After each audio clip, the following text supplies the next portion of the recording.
ગુજરાતી સાહિત્ય પરિષદ અને સાંદીપની સાહિત્ય પર્વ આયોજિત બાળ રંજન રંગારંગ સભાનું સુંદર આયોજન રાજપીપળાને સરસ્વતી વિદ્યા મંદિર ખાતે કરવામાં આવ્યું હતું, જેમાં જાણીતા બાળ સાહિત્યકાર, કવિ, લેખક દીપક જગતાપ દ્વારા બાળકોને બાળ ગીતો, બાળ વાર્તા અને બાળ કવિતાનું ગાન અને પઠન કરી સુંદર રજૂઆત કરી માર્ગદર્શન આપ્યું હતું.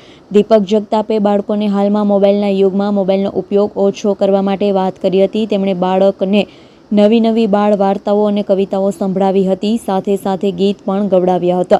બાળકોએ સાથે ગીતો ગાઈ ઝૂમી ઉઠ્યા હતા. ઘરમાં પરિવાર સાથે બાળ વાર્તાઓ, બાળ કવિતા અને બાળ ગીત ગાવા.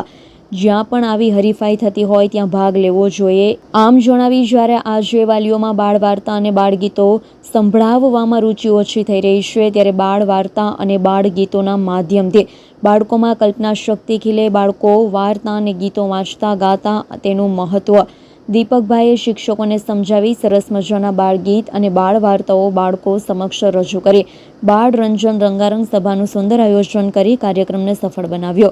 આ પ્રસંગે બાળ સાહિત્યકાર દીપક જગતાપ અને અતિથિ વિશેષ તરીકે પધારેલા જનકલ્યાણ સેવા ટ્રસ્ટના પ્રમુખ જ્યોતિબેન જગતાપનું પુસ્તક અને પુષ્પગુચ્છથી ટ્રસ્ટી મયુરભાઈ દવે અને ઉપાચાર્ય હિનાબેન તડવીએ સ્વાગત કર્યું હતું. આ પ્રસંગે જ્યોતિબેન જગતાપે બાળકોમાં વાંચન પઠનની કળા વિકસે તે માટે વાંચન ઉપર ખાસ ભાર મૂકી બાળ વાર્તા, બાળ ગીત વાંચવા ગાવા અનુરોધ કર્યો હતો.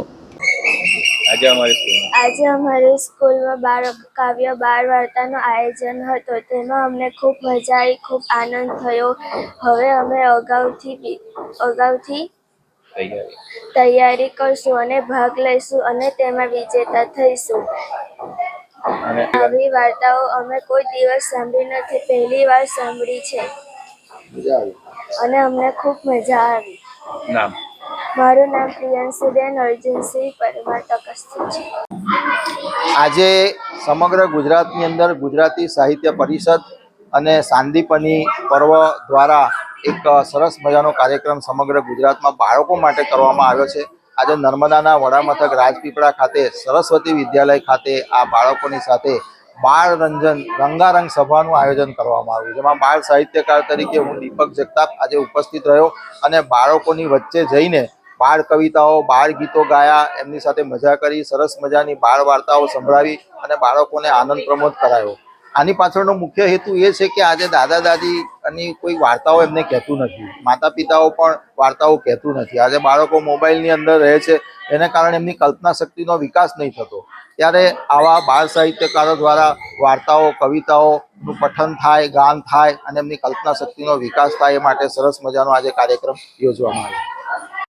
દીપક જગતાપનો રિપોર્ટ, S9 ન્યૂઝ, રાજપીપળા. અમારી તમામ માહિતીથી અપડેટ રહેવા માટે જોડાયેલા રહો S9 ન્યૂઝ સાથે.